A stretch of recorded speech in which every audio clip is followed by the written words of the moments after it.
autel. On se croit, ça, c'est un autel. Et vous voyez que sur cet autel, il y a des symboles d'adoration, n'est-ce pas? Ça, c'est un autel. C'est un autel. OK? Maintenant, voici encore un autel. OK? Ça, c'est un autel. OK? C'est un autel. C'est dans la maison de quelqu'un, c'est un autel. Et ça, c'est un autel. En ce cas, c'est un autel. Ça, c'est l'autel. On se comprend? Ça, c'est l'autel. Ça, c'est un autel. OK? Ça, c'est un autel. Maintenant, qu'est-ce qu'un autel? Allons un peu regarder la définition de l'autel. L'autel, c'est quoi? C'est une table. Donc, c'est une table. Je vais enlever la première partie parce que comme c'est un mot qui peut confondre certaines personnes et puis ils disent qu'ils n'ont pas compris ce que le pasteur a dit. Je vais enlever ce que ça veut dire la première partie. Maintenant, c'est une table exaucée sur, n'est-ce pas, sur laquelle, n'est-ce pas, je vais enlever parce que c'était, je ne veux pas que quelqu'un trouve des prétextes, sur laquelle, ok. Donc, table exaucée sur laquelle on déposait les offrandes à la divinité. On offrait les sacrifices aux dieux, ok. C'est tout dispositif remplissant une fonction religieuse semblable. C'est la table où l'on célèbre le sacrifice de la messe. Je ne sais pas si on se comprend. Ça, c'est l'autel, par définition, l'autel. Et Noé bâtit un autel à l'Éternel et il prit de toute bête pure et de tout oiseau pur et il offrit des holocaustes sur l'autel.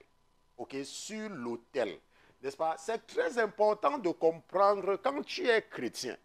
Ok, du moins, quand tu es engagé dans le combat spirituel, il y a des choses que tu dois comprendre. Et c'est comme quoi? C'est comme si tu veux me dire que, je ne sais pas, c'est comme si tu veux me dire que tu vas à l'école et tu ne connais pas l'alphabet. Ok, le ABC, n'est-ce pas? L'autel, c'est comme le ABC du combat spirituel, l'autel. Un chrétien doit comprendre la signification et l'importance de l'autel ou des autels.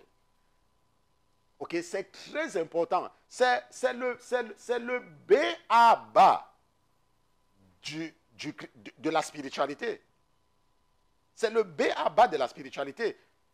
Il n'y a pas, je ne pense pas qu'il y a 3 principes que le chrétien ne doit pas comprendre. Maintenant, nous sommes des chrétiens, ok? Parce que nous suivons Jésus. C'est pour ça qu'on nous appelle des chrétiens. Jésus, c'est notre maître, n'est-ce pas? C'est lui. Et nous voyons que Jésus allait à l'église. Ok? Jésus était un juif. Maintenant,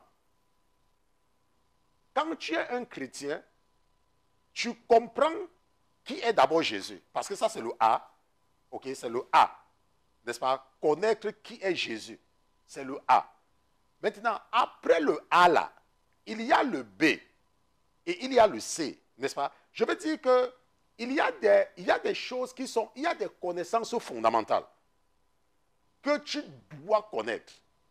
Et l'une des choses que tu dois bien comprendre, sinon qu'est-ce qui va se passer? Sinon ce qui va se passer c'est que je ne sais pas, tu ne sauras jamais t'exprimer spirituellement. C'est un peu comme un enfant qui ne connaît pas l'alphabet, comment est-ce qu'il va savoir écrire un jour? C'est pour ça qu'on passe beaucoup de temps à enseigner l'alphabet aux enfants de la maternelle. Parce que c'est la clé. Donc, la compréhension de l'autel, pour le chrétien, c'est le B.A.B.A. Tu dois comprendre ce que c'est que l'autel. Allons un peu dans le livre de la Genèse, demeurons là-bas, allons dans Genèse chapitre 13.